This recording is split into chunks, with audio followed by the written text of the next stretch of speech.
ఒక ప్రైవేట్ సంస్థను పెట్టారు. డోర్ డెలివరీ చేస్తాం పెన్షన్స్ అని, మంచిది అది. కానీ దాంట్లో ఒక కీలకమైనది ఏంటంటే ప్రతి పెన్షన్కి మా దృష్టిలో ఉన్నది, ప్రతి నియోజకవర్గంలో ఉన్నది కనీసం 100 తక్కువ కాకుండా 300 కనీసం దాంట్లో ఇచ్చినందుకు వాళ్ళు తీసుకునేవారు. దాన్ని లంచం అంటామా, లేదంటే చిన్న నజరానా అంటాం, ఏదంటే దానికి ఏదైనా పేరు పెట్టుకోవచ్చు.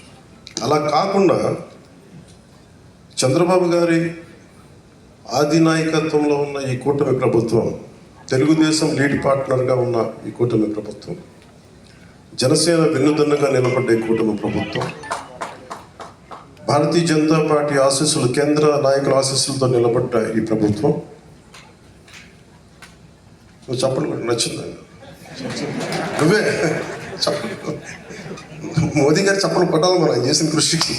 నువ్వు అర్థం చేసుకున్నావు. ఒక్కటే మోగింది కానీ మొత్తం అందరూ మోగింది నీ వల్ల. అంటే ఇది వాలంటీర్స్ లేకపోతే పెన్షన్లు ఆగిపోతాయి, వాలంటీర్స్ లేకపోతే పెన్షన్లు ఆగిపోతాయి అని భయపెట్టేశారు అందరూ. మీరు చెప్పండి, ఎక్కడ ఆగింది? ఎక్కడ ఆగలేదు. ఆగకపోగా రెట్టింతలు వచ్చి మీకు ఇంటికి వచ్చింది. అంటే సెక్రటరీ అంటే నేను ఒకటే అడిగాను, మన పంచాయతీ రాజ్లో అంటే మనకి ఒక పిఠాపురంలోనే 620 సెక్రటేరియట్స్ కదా మనకు ఉందండి. జిల్లా మొత్తం మీద 620 సెక్రటేరియట్స్, 600 సచివాలయం. వీళ్ళందరూ ప్రభుత్వ ఉద్యోగులు. దాదాపు 6,000 మంది పైచిలుక అధికారులు, మనం టోటల్గా ప్రభుత్వ ఉద్యోగుల్ని మీ ఇంటికి వచ్చి మీకు డబ్బులు ఇస్తూ ఉన్నాం. వాలంటీర్స్ లేకపోతే ఎక్కడ ఆగింది చెప్పండి ఈరోజు పెన్షన్ ఆగదు. కానీ వాలంటీర్స్కి ఆల్టర్నేట్ ఎంప్లాయ్మెంట్ ఎలా ఇవ్వాలి అది మేము ఆలోచిస్తాం. అలాగే 620 సెక్రటేరియట్స్ మొత్తం మన కాకినాడ జిల్లా మొత్తం మీద. పిఠాపురంలో 120 సెక్రటేరియట్స్. ఒక్కొక్క సెక్రటేరియట్కి 10 మంది చొప్పున ఒక్కొక్క సెక్రటేరియట్కి. అలాగే ఒక పిఠాపురంలో దాదాపు 1000 మంది పైచిలకు ప్రభుత్వ ఉద్యోగులు ఇంకా అదనంగా అవసరమైతే వాళ్ళతో కూర్చొని, గతంలో 3 రోజులు 4 రోజులు ఇచ్చాడు. అలా కాకుండా ఈరోజు పొద్దున 6 గంటలకు మొదలు పెడితే ఈరోజు రాత్రికి దాదాపు 100% అయిపోయింది.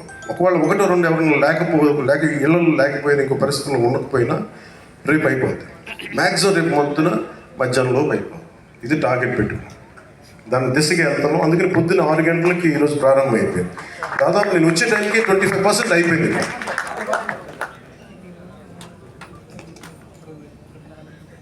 ఉద్యోగం మిమ్మల్ని అడగలేదు, ప్రభుత్వ ఉద్యోగ సెక్రటరీ ఉద్యోగం మిమ్మల్ని అడగలేదు. ఒకళ్ళు అడిగితే మీరు చేస్తుంది బికమ్ అకౌంటబిలిటీ, జవాబుదారితనం. పలానా ఉద్యోగం వచ్చి అడిగాడని అక్కడున్న మా కూటమి నాయకులకి ఎవరికి ఒక్కరికి చెప్పినా, లేదంటే సంబంధిత అధికారులు చెప్పినా, ఎందుకంటే మీ కష్టం అది. మీ ఒళ్ళు నలిగిపోయి లేదంటే మీ వెన్నుముకు వంగిపోయి రావాల్సిన వృద్ధాప్య పెన్షన్ దాన్ని దోచుకోవడం నిజంగా తప్పదు. అలాంటి పరిస్థితులు ఏదంటే వాళ్ళ ప్రభుత్వ ఉద్యోగులు చేస్తారు, నేను అంటలేదు.